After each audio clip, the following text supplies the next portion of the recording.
I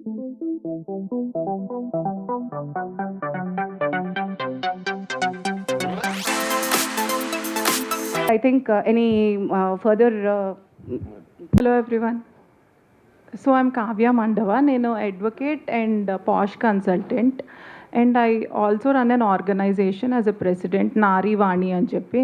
It extensively works for women rights and awareness. We run awareness campaigns as well.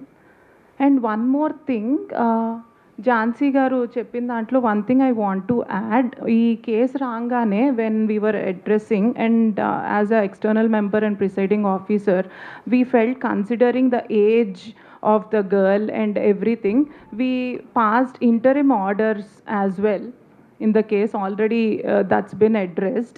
Inka final report kosam we are looking forward, because it's a process, it will take certain time and we cannot pressurize as per our guidelines. We are waiting for that, and everything is intact as per the POSH Act 2013. Interim order, in the sense, interim order eppudu ostundante, yeah, I understand it's a legal term, but see, ippudu report వచ్చేదాకా time పడుతుంది, because we have to collect evidence, witnesses, there'll be the process.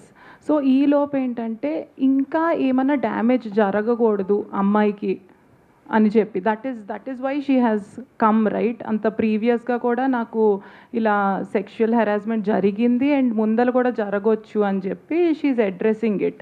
So what we can do, okay, ఆ ముందర అయ్యిందా వర్క్ ప్లేస్లో అవ్వడము ఇదంతా, whatever the procedure is will go on. So right now ఒక్కసారి మాకు కంప్లైంట్ వచ్చాక what we have to see ఫర్దర్గా జరగకూడదు, ప్రివెంటివ్ మెజర్ కింద.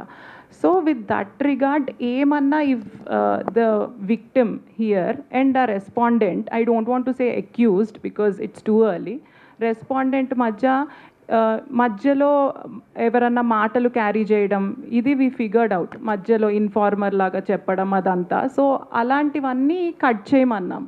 అంటే ఇట్స్ లైక్ రెస్ట్రైనింగ్ ఆర్డర్. ఆ అమ్మాయి దరిదాపుల్లోకి వాళ్ళు రావద్దు అని చెప్పి, from respondent side, him or anybody for that matter approach అవ్వకూడదు.